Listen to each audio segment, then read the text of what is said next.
how to do the introduction for today's session, because how I'd planned to introduce Tim was for the first session, but it's now the second session, but still the first session. So I'm just a little bit confused. I thank you all for your patience with us on Tuesday. We have had a stern word with the internet in the southwest of England, and Tim appears to be here and moving, and we can hear him. So we're obviously been praying hard for the last 2 days, and hopefully we can get through this morning's session with everything working well. So thank you again for joining us. I know there are quite a few people who weren't able to join with us again today, but we are recording the session. And we're really grateful for Tim finding another morning to be with us today, and for the all that's gone on in making the technology possible for him to join us. So thank you, Tim. I know it's not exactly been smooth. Just a reminder of the housekeeping points for this morning. If you can remain on mute through the session, except while we're in breakout rooms. We will be using the breakout rooms a little bit later. We also have the chat function. If you have any questions, feel free to add them into the chat, and we will try and pick them up later, as the facilitators will be keeping an eye on that. We are recording the sessions, as I've mentioned, all of the sessions, and we will be sending out links to them at the end of the week with any additional documents. I know Helen Cameron's excellent session last night, she has got a full set of notes as well as the PowerPoint and a short bibliography. It felt like we were all back at school, but it was definitely worth it, and we learnt lots, and it was a very good session. So all of those will be sent out at the end of the week. I do have in my notes to thank you for your patience if we have any technical hiccups. I know that you will all be patient because you modelled that so well on Tuesday. So thank you. We're going to start with a time of devotions.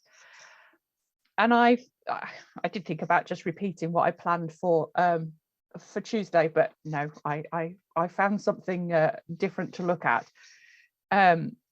And I found a Bible reading about Elijah, and he's having a really bad day, and he is seeking refuge, and he is seeking a safe space, and he finds them in unlikely places. He is running in fear of his life, and he feels like he has reached the end of his tether. So from 1 Kings chapter 19. But he himself went a day's journey into the wilderness, and came and sat down under a solitary broom tree. And he asked that he may die. It is enough now, O Lord. Take away my life, for I am no better than my ancestors. Then he lay down under the broom tree and fell asleep. Suddenly, an angel touched him and said to him, "Get up and eat." He looked, and there at his head was a cake baked on hot stones and a jar of water. He ate and drank and lay down again. The angel of the Lord came a second time, touched him and said, "Get up and eat, otherwise the journey will be too much for you." He got up and ate and drank, and then went in the strength of that food for 40 days and 40 nights to Horeb, the mount of God. At that place, he came to a cave and spent the night there. Then the word of the Lord came to him, saying, "What are you doing here, Elijah?" He answered, "I have been very zealous for the Lord, the God of hosts. For the Israelites have forsaken your covenant, thrown down your altars, and killed your prophets with the sword.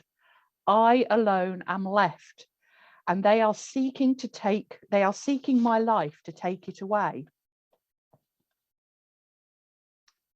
And God said, "Go and stand on the mountain before the Lord, for the Lord is about to pass by." Now there was a great wind, so strong that it was splitting mountains and breaking rocks in pieces before the Lord. But the Lord was not in the wind. After the wind, an earthquake, but the Lord was not in the earthquake. And after the earthquake, a fire, but the Lord was not in the fire. And after the fire, a sound of sheer silence. When Elijah heard it, he wrapped his face in his mantle and went out and stood at the entrance of the cave. Let us pray.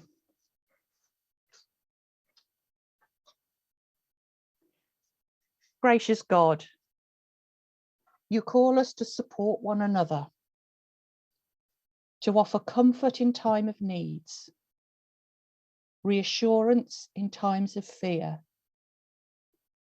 inspiration in times of challenge, and confidence in times of doubt. As you encourage us, so may we encourage others. Forgive us for so easily doing the opposite, finding fault, running down, criticizing and condemning. Teach us to help people believe in themselves, to discover their abilities, appreciate their worth and fulfill their potential. Encourage us so we may encourage others. All are welcome in your kingdom. May your kingdom come. When we are down and helpless, when lies are reigning, when fear and indifference are growing, may your kingdom come. When joy is missing, when love is missing, when unbelief is growing, may your kingdom come.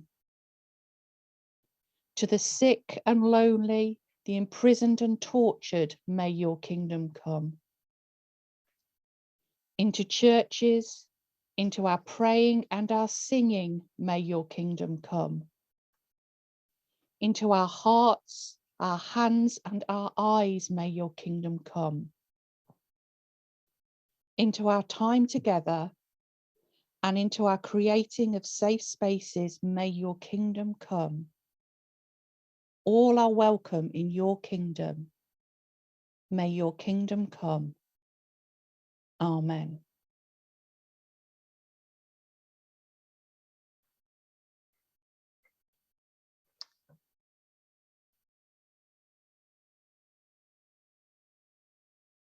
I am delighted to introduce Tim to you again this morning. For the sake of those joining us via the recording, I will give him his full introduction. Tim Carter is our the Director of Safeguarding for the Methodist Church. And we're delighted that he is able to be with us today to help us unpick some more of the Theology of Safeguarding report that came to conference last year, and to look at where that's come from and how we start thinking about that difficult phrase and how we apply it to the church of all are welcome. Thank you, Tim. Over to you. Thank you very much, Carolyn. And I think if there was a summary of this morning's message, it is what you've just put in your prayer. May your kingdom come. I think this is what we're looking at really in terms of this whole area of thinking, theology, and our approach to safeguarding. For those of you that did try to be with us on Tuesday and persevered with that, in reflection on the difficulties we had, it reminded me of an interview I went to many, many years ago. And it was one of those excruciating experiences where all the candidates were in the room together. So had to hear everybody's presentation. And one candidate got up to give his presentation, and it tells you how long ago it was. This was in the very early days of PowerPoint. So I was still using an overhead projector. That was my level of sophistication. But this guy had got as far as using PowerPoint, and he got up and he put up his first slide.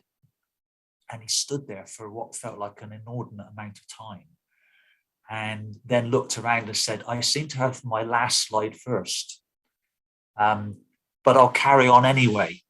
And so he proceeded to do his presentation backwards because he wasn't sure how to get it back to the beginning again. So it felt a little bit like that on Tuesday. For a lot of the time, I was delivering an absolutely spectacular presentation to you, but I don't think anybody could hear apart from me. So I'm going to try and replicate that again, but you'll be able to tell me at the end whether you think we got anywhere near it. So could we have the first slide, please?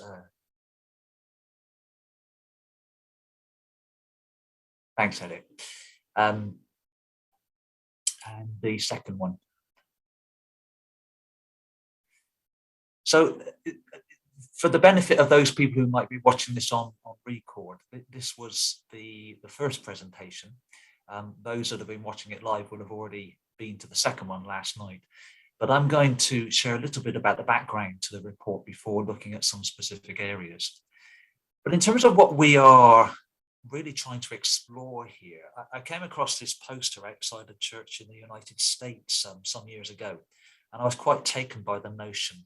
It's okay to come in wearing sandals, he did.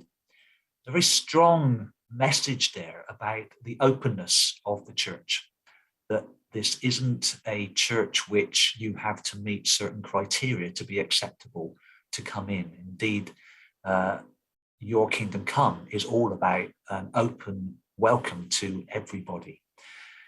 And indeed, that's what we are trying to achieve in terms of our church.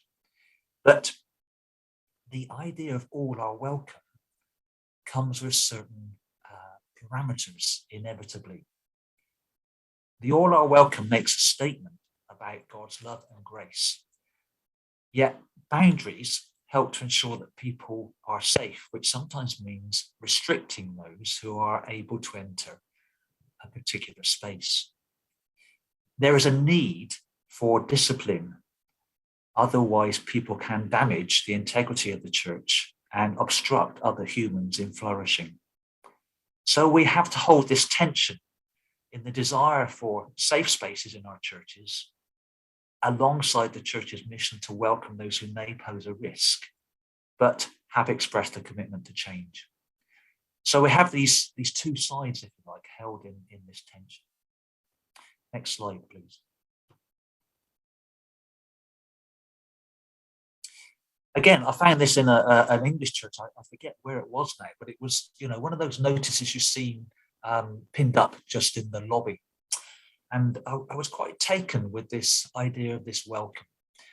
Oh God, make the doorway of this church wide enough to receive all who need human love and fellowship, narrow enough to shut out envy, pride, and strife. Make its threshold smooth enough to be no stumbling block to children or barrier to the elderly or disabled. Let its doors be open and inviting to all who enter here, and its walls resound with the praise and worship of your people. We might want to change a little bit of the terminology in here, but I love this idea of make its threshold smooth enough to be no stumbling block to children or a barrier to the elderly or disabled. So our DNA as a Christian organization is that this welcome is something which is freely available to everyone. And so we are having to explore what that means in terms of good safeguarding practice. Next slide, please. But before we proceed, we need to make the statement that we make when we do any training or start discussions about safeguarding in the life of the church. And that's one around being safe about this with ourselves. We know that many people have experienced abuse in their own lives. For some people, that's something that they have spent time looking at and working through. For other people, it may be something which they've never shared, and they may choose never to share that, but nevertheless, they still sit with that experience. And it can catch people unawares, even people that have spent some time reflecting on that and perhaps feeling that they've moved to a different place. Whenever we start a conversation about safeguarding, it may uncover or trigger for people particular reactions because of their experience. That's even more so when we're doing these sorts of seminars, these workshops, these discussions online, where people are largely sat on their own at home. So the message is, when we begin today, please take care of yourself. And if there's something which comes up for you today which you find difficult, then please talk to someone that you trust about it. That may be someone you know well, that may be your minister. You might want to speak to the district safeguarding officer, but please don't feel that you have to sit with that yourself. Secondly, I just wonder what your initial reactions were to this very subject. Did you come to this workshop willingly, or did you come because you felt you should? Where do you sit with this subject? There probably aren't that many people who think, fantastic, a discussion about theology. Some people will, but probably most people will think, I'm not sure I feel qualified enough to have that discussion. And then where do you think you're going to get to through having been part of this webinar today? You know, what are you hoping for by the end of it?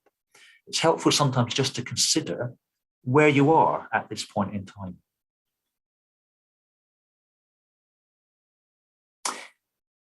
So what we're going to do today is to, first of all, look at how this report has come about, because there is some history to this. Why has it come about now? What's in it? And what might be coming next in terms of assisting us in making sure this is something which we can use and isn't just a report which is added to other reports which might be on the shelf. Next slide, please.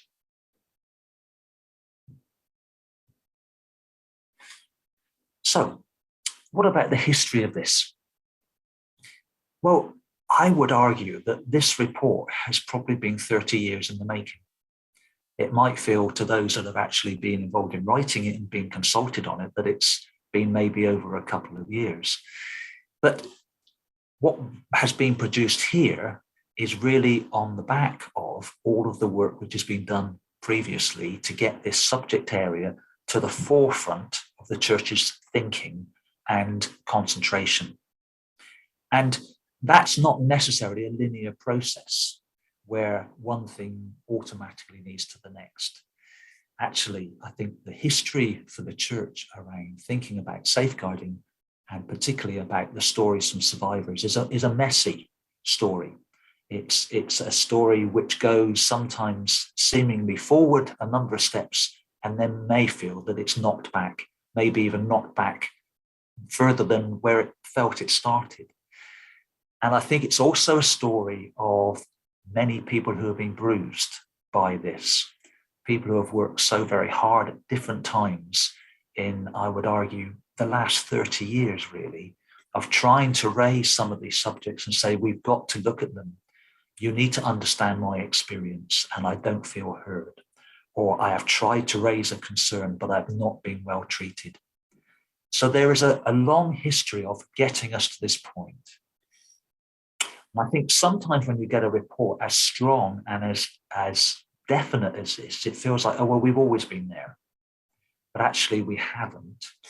And in that feeling of, oh, here we are, here it is, everything is kind of clear now, that doesn't always do justice to those people who have really put themselves out there at different times in the last 30 years to say, we've got to push beyond where we are. I think this is also a response to how the church has understood its initial work with sex offenders. So if we go back to the beginning of the century, the 2000, when we had the sex offenders report, that was in direct response, really, to the church having made a decision that sex offenders were no longer able to hold positions of responsibility in the church. And there was a real reaction from some parts of the church to that decision, because for some it felt like a very blunt instrument, which didn't take account of particular circumstances. But it was a decision the church had taken to say, actually, there is a line which cannot be crossed here. And in reaction to that, there were parts of the church that felt, what does this say about forgiveness? And so to some extent, I think in the early 2000s, the whole approach of the church's safeguarding work was seen through that lens of how to work with sex offenders in a safe way, not how to support survivors of abuse in the life of the church. And I think that has been the shift over the last 20 to 20, let's say 20 years. Our focus is moved more to saying our starting point needs to be with the victim and the survivor rather than the offender. We are still concerned about the offender, but we want to shift the focus and how we see things through that lens first. Of course, running alongside this is the fact that the church doesn't exist in some kind of bubble on its own, even though some meetings and church events you might go to, it might feel like that. Of course, the church is part of a much wider society. Everybody lives in that society. In wider society, we have had report after report, piece of research after piece of research, child death after child death in the rest of our world. And all of that creates an expectation on everybody and on every institution. So the church lives in a world which is changing all the time. And we learn from research, we are shocked by reports and inquiries, and we have to be able to respond to that. The growing public awareness and expectation of any organization now is much, much higher than it used to be. You will assume that if you are taking your child to a sports club, that there will be proper procedures in place. You assume that if you're taking your child to a school, and in the same way, if you're taking your child to a church, or if you're an adult in the church, you would assume that this organization is run properly and it's a safe place to be. So there is a whole set of public expectations upon us, which I don't think were there in quite the same way before. Next slide, please. So given that, why now? Why 2021 that the conference received this report? Well, I suppose part of what I was just saying in terms of the wider world here and the development of the church's understanding of this area of work, the two big stepping stones, I guess, were the Methodist Past Cases Review, which reported in 2015, and then set up a whole series of areas of work to be done from the learning from that. So there were 23 action areas that were then agreed, which were worked through. And the Independent Inquiry into Child Sexual Abuse, ICSA, which also set up something called the Truth Commission, which has interviewed many hundreds of survivors of abuse and reported on that. So we've had our own internal review, and we have been part of a much wider government review of child protection specifically and child sexual abuse. Our Methodist PCR, if you like, was our opportunity to say, okay, well, what have we got in our cupboards? And literally it was an exercise in saying, let's look at everything we know, whether that's written down or whether that's a memory that somebody has. It was not perfect, but it was certainly pretty thorough. And in terms of church work, when we think about the rest of the Christian denominations, it has certainly been as thorough as anybody has managed to achieve so far in saying, let's look at what we've got. That doesn't mean that we have managed to look at every case and every situation, but it has been an opportunity to at least look at what we know we've got in terms of searching through records so that we can say we have done that spring cleaning. That doesn't mean that we have heard all the cases because obviously not everything came through that, but it was a major exercise which was not easy for the church to undertake. It uncovered a number of very concerning situations. It also raised situations that I suppose some people felt had been dealt with and dealt with perhaps from their perspective satisfactorily. But the asking the questions again actually was quite a painful process. So the PCR, which has been so important for our understanding, was not an easy process. Next slide, please. What did we learn from it? Well, any people who are part of this webinar who have been on training or familiar with any of the safeguarding work will know all about this. But I still think the 10 lessons which were drawn out of the PCR are worth repeating. I say that because they are still relevant. They still occur. So what were the 10 particular themes which led to these lessons that came out? The ability to recognize possible abuse. There is still an inconsistency in how we are able collectively to do that. The impact of abuse on those who are being harmed is huge. And I think we keep learning more and more about that there are cases which can have a lasting impact on a whole church community. And abuse which has occurred in the church setting is even more distressing and a devastating breach of trust. We know that abuse is damaging. There seems to be something additional when it occurs in a spiritual context, particularly if it is from someone who has that role of a leader within the church. There seems to be a much deeper experience of feeling that everything is suddenly unsafe. And so we have increasingly realized the need to be looking at spiritual abuse. There is a need for the further development of listening skills. And I generally say this at this point whenever I'm doing a presentation. Hands up if you have felt properly listened to within the last week. What I mean by that is that you actually felt somebody was giving you undivided attention, that you started to say something and you were not interrupted. It didn't result in somebody very quickly saying, oh yeah, that happened to me, let me tell you about it. Or somebody going off at another completely different tangent. Generally, when I'm in groups, I ask, put your hand up if you've been listened to fully within the last week. I might get a third of the room at most. We don't generally listen to people fully very often. And our experience is that we don't often get fully listened to ourselves. If we do not learn how to listen properly, we will not hear what people are trying to tell us.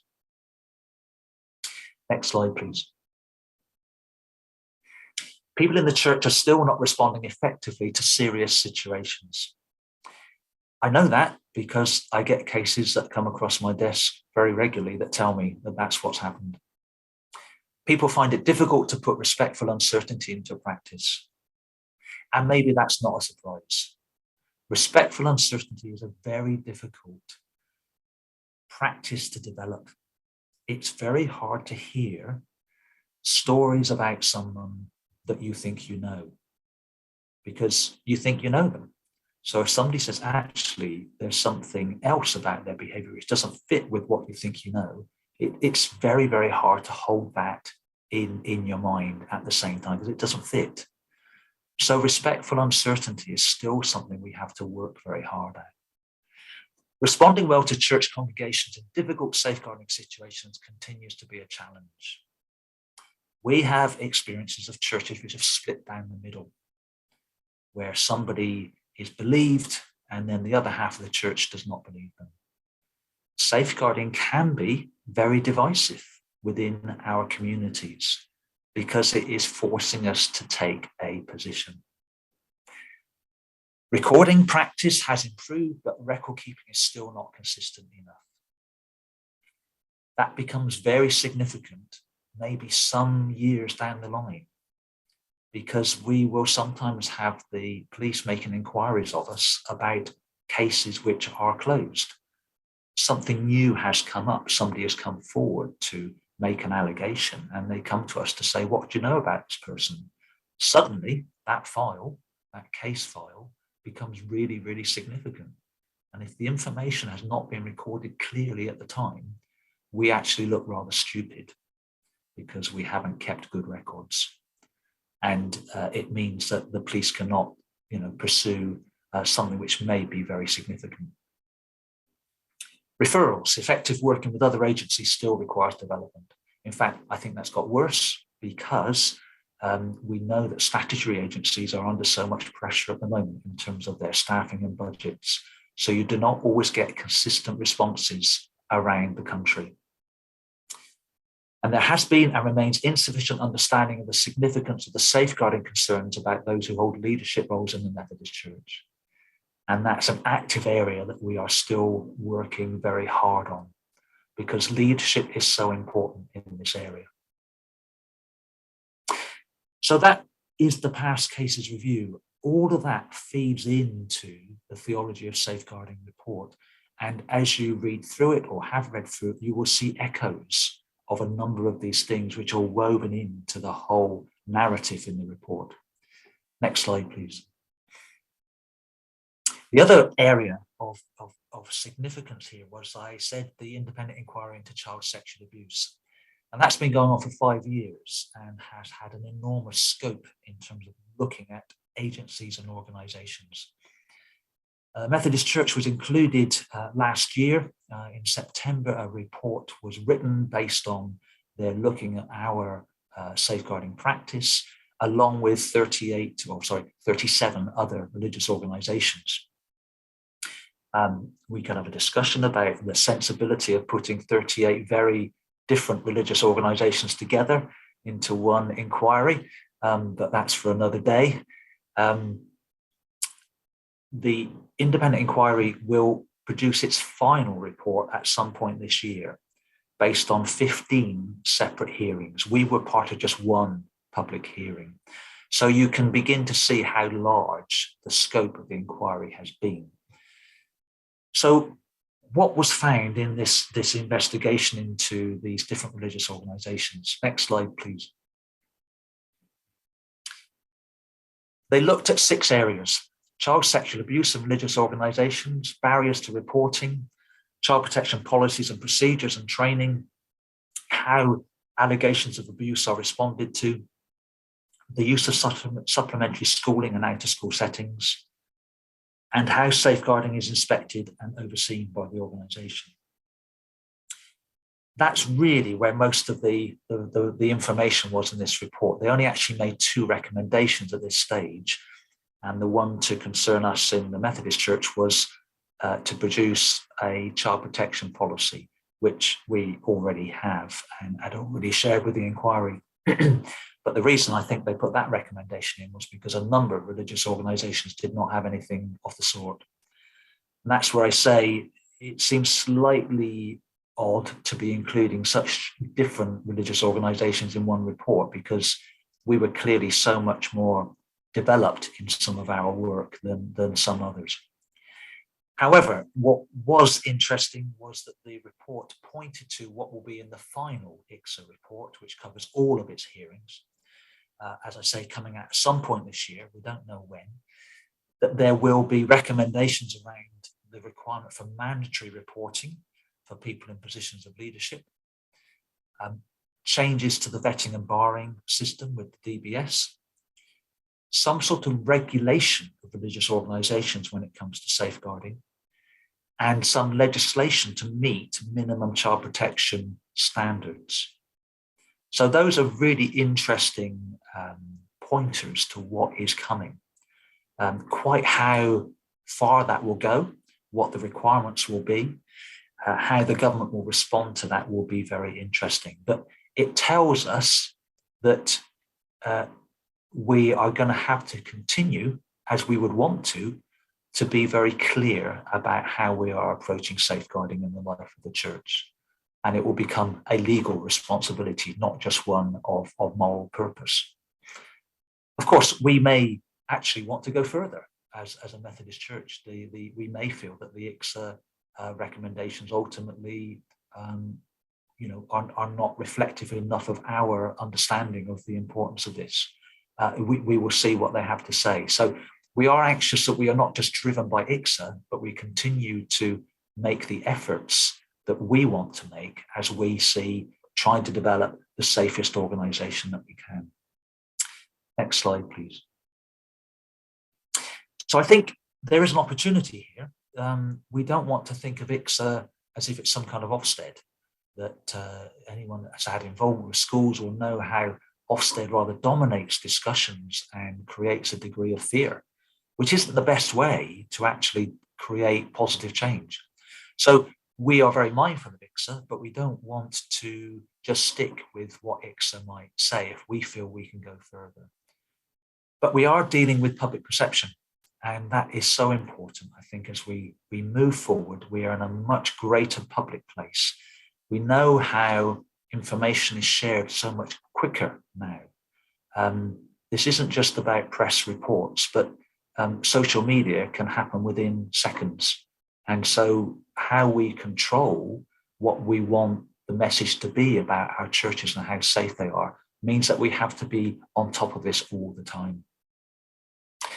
Next slide, please. So I've labored a lot of that really to give you the idea of the development of our safeguarding practice and understanding, which has all formed the basis of where we've got to with the Theology of Safeguarding Report. But what this report is really a major position statement of the church to say, we know that we've been involved in all sorts of safeguarding policy and procedure. We want to root this in the DNA of our understanding of our theology, of what type of church are we? What's our understanding about God in the life of the Methodist Church? And that's, I suppose, partly why the report is quite long, over 50 pages, because it's trying to cover as much as possible. And it's given us a very, very firm foundation stone from which everything else can sit.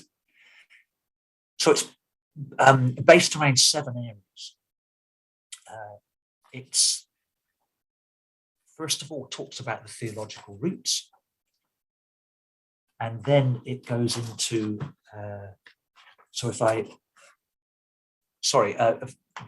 there's obviously an introduction. And in the introduction, it says, safeguarding is integral to the mission of the Methodist Church and a part of its response and witness to the love of God in Jesus Christ.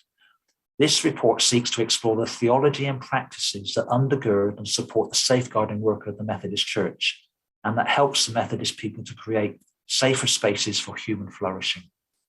So there's a very strong statement right at the beginning of the report about what this is. And then section 1 goes into the theological roots of the discussion. God wants all human beings to flourish. Safeguarding is about working together to prevent and reduce both the risks and experience of abuse and neglect. God does not intend people to suffer from abuse and works with us to end the damage and trauma it causes. The reality of the human condition is that people abuse power, sin, and wrong others. Safeguarding is an intrinsic part of the church's participation in God's mission, and one way in which members of the church demonstrate their care for each other and all they encounter. Safeguarding is an intrinsic part of the church's participation in God's mission. So safeguarding is not an add-on. It's not something that those of us that have a safeguarding word in our job title do to everybody else. Safeguarding is something we're all engaged in. It then moves on to talk about abuse and the human condition. The long-lasting, catastrophic impact of being abused upon those who experience abuse includes shame, issues of identity, and value. The trauma of abuse is bound up with abuse of power and the betrayal of trust, severely impairing an abused person's ability to trust and form healthy relationships, and can affect an individual's relationship with God. In spiritual abuse, the abuser deploys spiritual language, symbolism, and concepts as part of their coercion of the abused and justification for their actions. It is a topic which is particularly hard for many Christians to consider because it cuts at the heart of the gospel message of love and grace. The Methodist Church has at times contributed to the abuse and exploitation of vulnerable people, not least through its through its use of power, and should seek to change its pattern of behavior accordingly. Section 3 is about the theological thinking and how it's used. The way in which God is understood and spoken of impacts on human relationships. Many people who have used distorted interpretations of biblical texts and theological themes to justify their behavior. And then section 4 is about the failure to challenge inappropriate and unacceptable behavior and maintain appropriate and interpersonal boundaries. And we're going to come on to particularly focus on that one. Section 5, welcoming people who have experienced abuse. And section 6, grappling with power. That's the session that, for those of you that were with us last night, heard Helen Cameron talk about. And that will, as has been said, is available, or will be available on the recording if you weren't there. And then for those of you who are with us this afternoon, section 7, forgiveness and change. And that will also be recorded if you're not able to be part of that live. So to move back to section 4, which is this failure to challenge inappropriate and unacceptable behavior and maintain appropriate and interpersonal boundaries. The past cases review noted the culture of an organization is a critical factor in ensuring that it is a safe organization. A naive adoption of the narratives of reconciliation, unity, and discipleship as living a life of love, kindness, grace, and self-sacrifice, particularly in the context of the disclosure of obedience, submission, and hierarchical patterns of relating, can lead to a culture of niceness, where people are not to be upset and bad behavior is to be understood and excused. Peace and unity can be mistakenly emphasized as the expense of justice. A culture of niceness. How many times have you been involved in church meetings or church events where there is clearly conflict? But because we don't do conflict, because we all love each other, the conflict is pushed under the table, but actually then paralyzes the discussion because we have not developed ways in which we can constructively deal with conflict. Yet challenging harmful behavior and different forms of abuse and injustice is part of discipleship. Personal responsibility is needed, as well as robust accountability for personal discipleship. Those in authority must recognize the boundaries of their own power and responsibility. It can be difficult to apply respectful uncertainty to people we know to have also done good. A community which is able to discuss difficult issues in appropriate ways is more able to be a place of welcome for those who are vulnerable and who have been marginalized, including people who have experienced sexual abuse. Much of the learning from the Jimmy Savile inquiry was about how somebody actually managed to silence those around him, even though they were concerned and uneasy about his behavior. The report also in this section includes something about the symbols in the context of worship. Using symbols such as God the Father or God as a lover can be triggering to some survivors. Touch can be problematic, such as in the sharing of the peace, or the laying on of hands, or kneeling for communion. Consent should always be gained and consideration should be given of the impact on survivors of traditional or typical practices.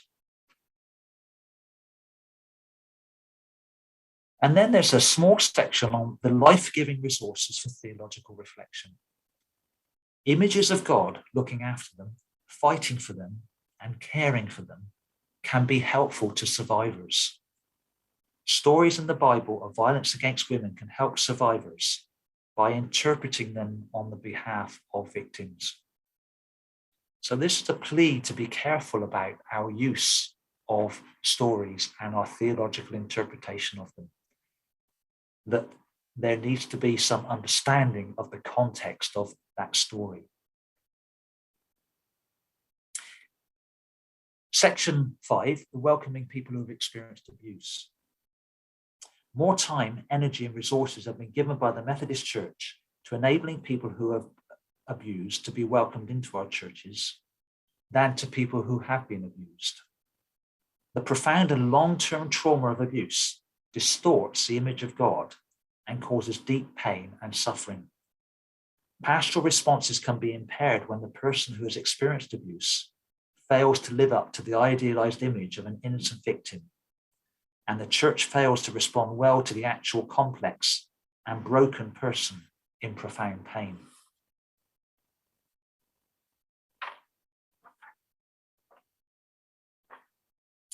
Next slide, please. So, all are welcome. Our failure to challenge inappropriate and unacceptable behaviour and to maintain an appropriate interpersonal boundaries actually challenges that notion that all really are welcome. Because if we're not doing that in a way which is safe and can offer that safety to people, then we are not in a position where we can hold to this. Next slide, please.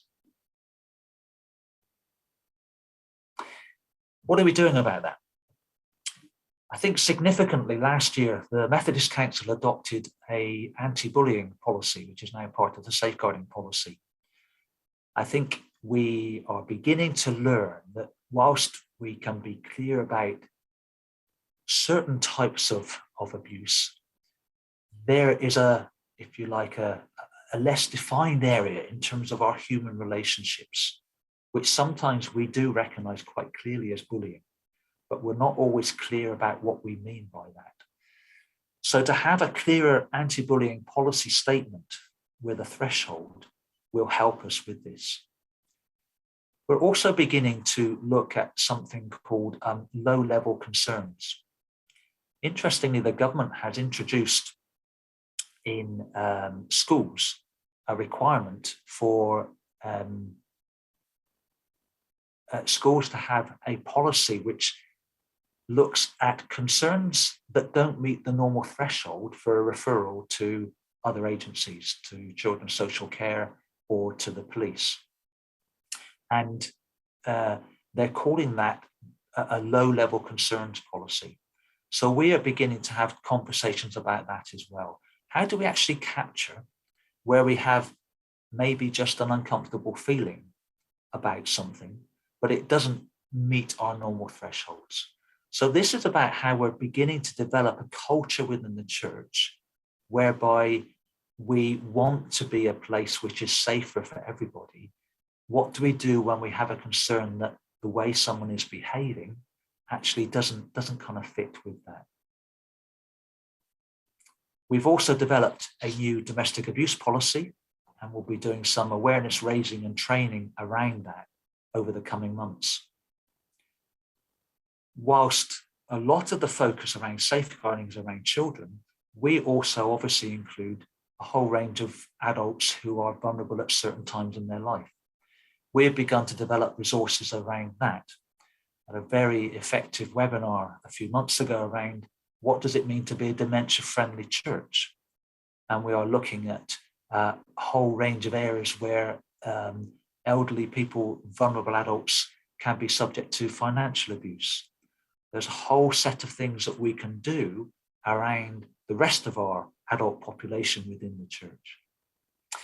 And we are also developing some work around spiritual abuse training, as again mentioned in this report.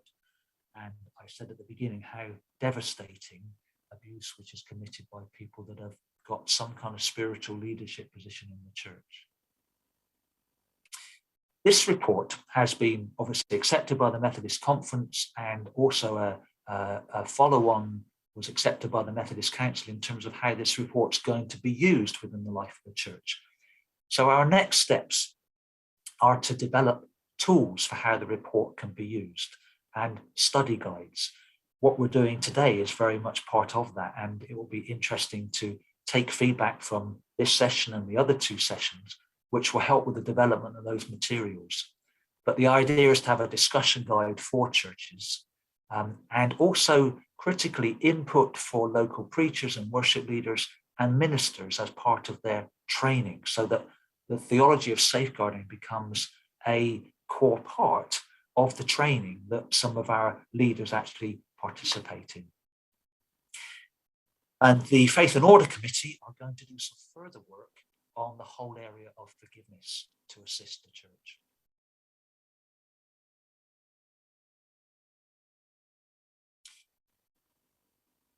The all are welcome is not a free-for-all.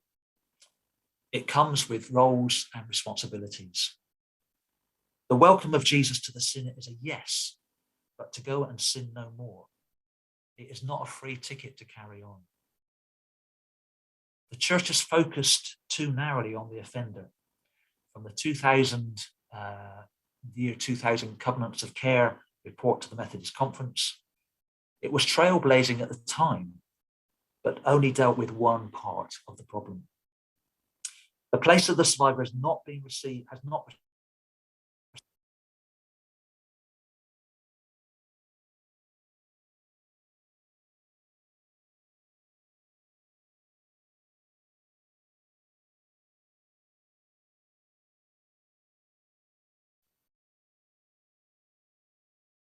We've lost you, Tim. Am I back? Yes, you're back. Okay. All good. Fine. Slight problem with the battery. I'm going to speak a bit quicker. I was just saying that the year 2000 report to the conference about the covenants of care, which are now safeguarding contracts, was trailblazing, I think, at its time, but it only dealt with one part of the problem. The place of the survivor has not received the same attention or respect. It's often dealt with suspicion and a lack of belief.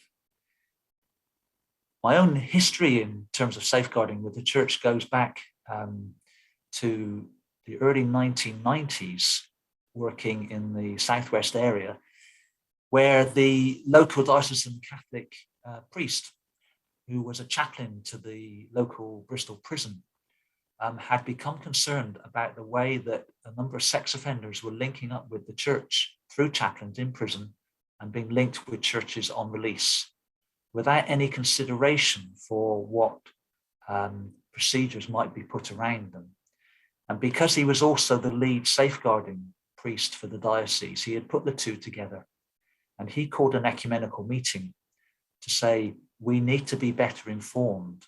We need to be working more closely with chaplains.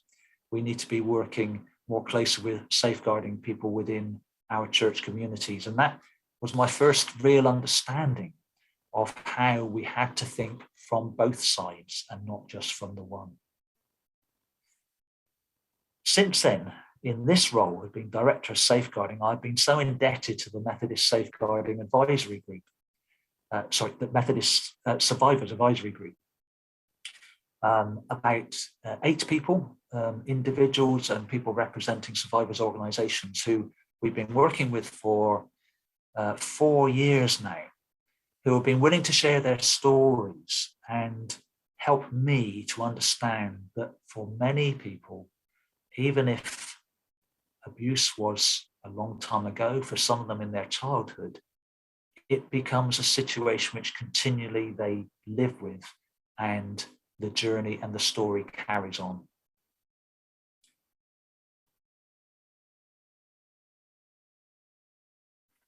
Next slide, please. So I want to give you some time now, and hopefully we can go into some breakout rooms. I would suggest for 15 to 20 minutes, and to consider these questions. Your immediate reactions to what you've heard. Do you feel clear about the direction the church is taking in relation to welcoming everyone? What are the 3 implications for you and the role that you play in the church?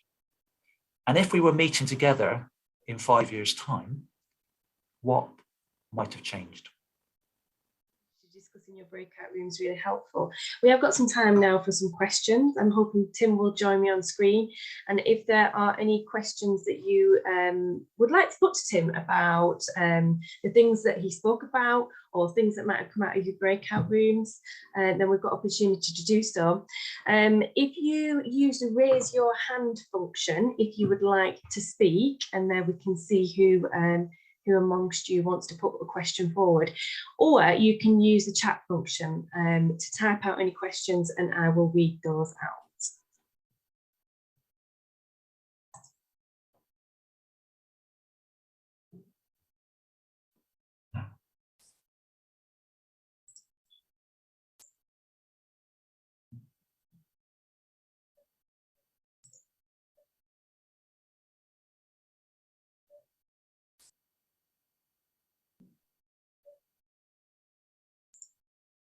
Can't see any raised hands. I can't see anything appearing in the chat yet. I wondered whether anybody had any comments or things that they found were helpful that they discussed in their breakout rooms that they just wanted to share with the wider group as well. Feel free to raise your hand or put anything in the chat and we'll read those out. Oh, we've got a few things here now. So, raise your hand. Is that me? Yes, yes. Oh, right.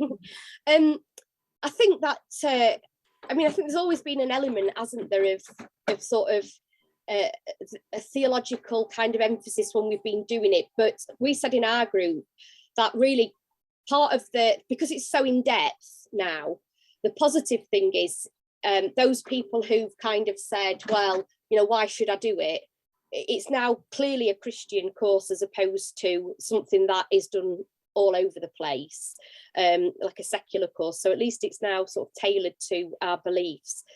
But I would just share, I think, really where I think I'm at in terms of a couple of concerns. I think number one is the fact that we all live with consequences, don't we, of our actions.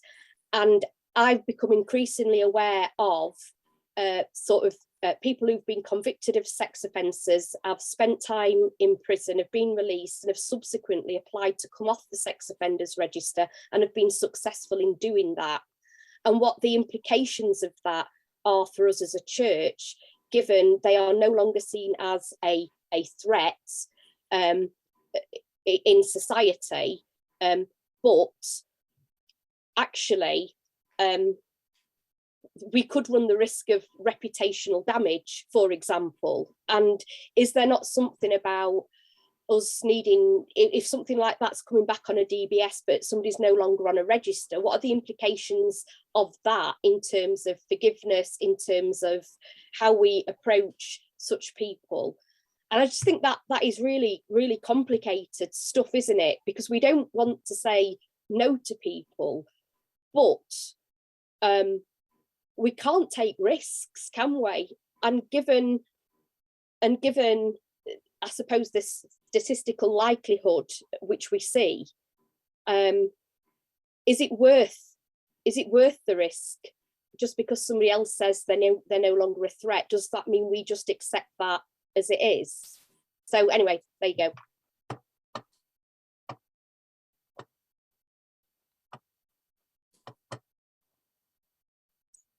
Katie, do you want me to respond to that?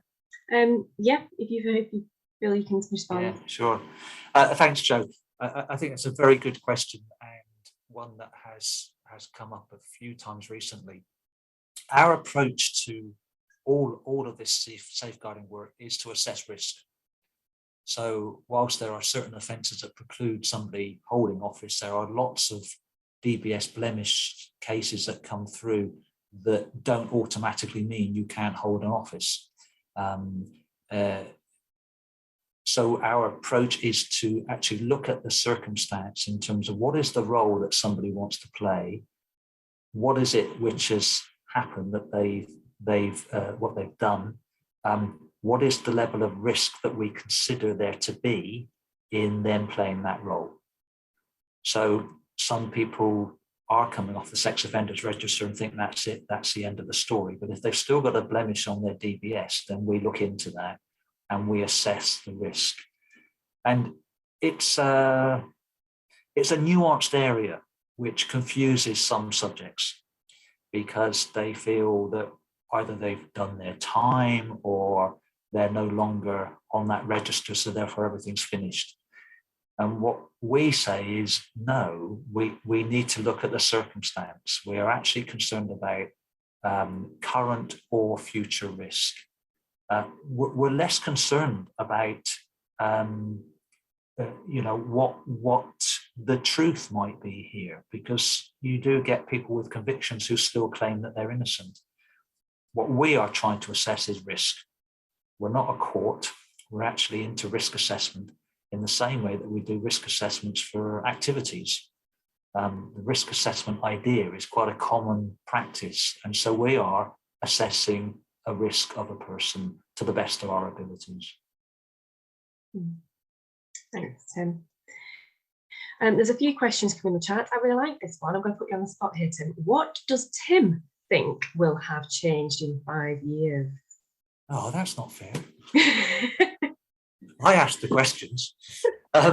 What do I think would have changed? I think that clearly ICSA is going to require some regulation of religious organisations. What that will look like is the big question for us. So does that mean that what's in ICSA's thinking, and the government may then support this, is some kind of regulatory body for churches, like a kind of Ofsted for religious organisations, which will require us to provide a lot of information and data, probably on an annual basis perhaps, about saying what training do you undertake for your frontline workers with children in terms of ICSA, and not just what training do they receive, but how do you know it's effective? So, there could be a whole lot of requirements around us proving that we have policies, procedures, training, and we know what impact they have.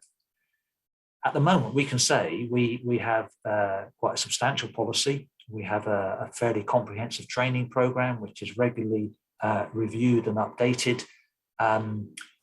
We can't say what difference that makes, if we're honest about that. We can give some indications, but we have no current mechanism for saying we have tracked people who have undertaken our foundation and advanced modules, and it has made this difference to their practice, because that will be a much more sophisticated structure we would need to put in. What we are doing is looking at the moment at a system of regular audit of our safeguarding work, which would be led by the Safeguarding Committee. And over a 4-year period, it's been proposed that a sample of districts each year will be looked at. So a quarter of the districts each year will be looked at by 3 people from the Safeguarding Committee, who would visit and have a sample of churches and circuits and some district personnel to ask questions about safeguarding practice, about training, about understanding. And that's been, to some extent, based on some auditing work which was done after the past cases review, which looked at the church at those different levels, if you like, of local to district, to ask questions about, okay, so what do you know about certain types of safeguarding work? What's your views about that? Have you done this? Have you done that? So it was asking questions about the things which should be in place, but also providing quite a bit of space for people to say where they were actually in their thinking, which gave quite a good snapshot at that time of how far knowledge about the PCR had filtered down into all levels of the church. So it's based around that. It will be an internal audit process. And then the suggestion is that as the Safeguarding Committee receives those reports back, that the Safeguarding Committee itself would be independently audited by an external organisation. The plans for that are still being worked through, because we're partly waiting for the ICSA final report to see what they might say. Because if they say something different or takes it further, then we obviously need to be thinking about that. But that's the thinking at the moment, to have an internal process of audit to hopefully help us to see where we're doing well and where we need to do better. So I think in 5 years' time, we will have in place a better system for getting feedback. I think in 5 years' time, we will probably have a structure of district safeguarding officers who are part of one team, who are managed by the connection. They will still be based in districts, but I think there'll be a common management process for them all, rather than them being separately managed as they are at the moment. That will go hand in hand with what's happening to district boundaries, I think, as they get altered. And in 5 years' time, I think we will be more confident with all of these areas, because I think we've reached a particular level of awareness now, and this report is quite central to that. Over the next 5 years, as this filters down and gets more discussed, and I think as we begin to get better at thinking about safeguarding in all that we're doing, rather than as, oh, we need to think about safeguarding, it becomes part of our language, then I think we will be a slightly different church. And it may be that we stop using the word because we don't need to use it anymore, because we actually just do it. So we don't have to keep raising it as something that we must think about as well. We'll have got so used to that, it's become very much in our kind of common currency. Thanks, Tim. I've made note of those things, Tim, and in 5 years' time, I will we'll have this conversation again. We're gonna close our time together. Feel free to continue putting questions and comments into the chat, because we will read through the chat again, and we will make sure that we offer a full response to anything that we've missed. So please continue to put your questions in there. As has been mentioned throughout this session, and Carolyn mentioned about at the beginning, this regional safeguarding conference is based upon themes taken from the Theology of Safeguarding Report. And Tim has explained very thoroughly the background to that report and how it's come about. If you haven't had opportunity to read the report, we do recommend it to you. It is available on the Methodist website, but it's a little tricky to find. So what we will do afterwards, we will, when we send out all the follow-up material and things like that after this session, we will include a link to the report should you wish to read it as well. I want to offer a huge thank you to Tim for being with us this morning and leading us so carefully through a subject that can be really difficult, how we hold in balance the tension of being safe spaces alongside that mission and that call to be welcoming to all.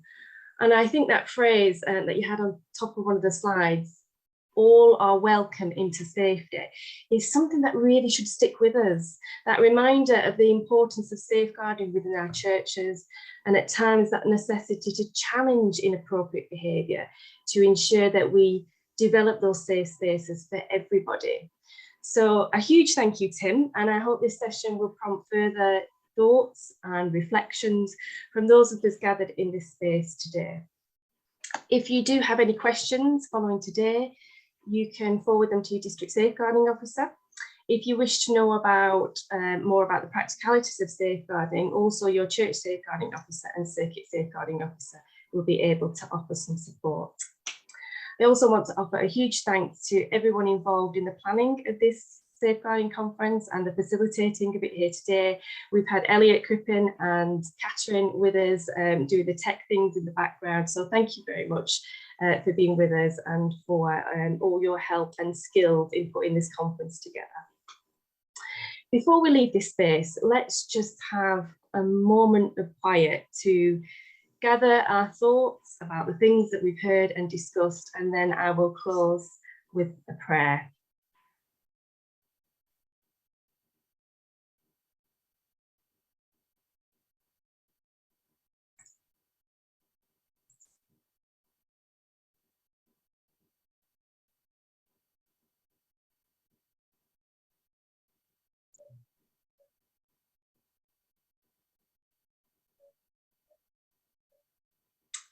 Loving God, we pray that the church may be a place of welcome, security, and compassion. Keep us watching, yet caring, trusting, yet ready to question, that all who worship in our church communities may do so in the safety and in the knowledge of your love. Through Jesus Christ, our Lord. Amen. Thank you all for being with us today. We might see some of you at our session this afternoon, but may God bless you in whatever plans you have for the rest of this day. Thank you.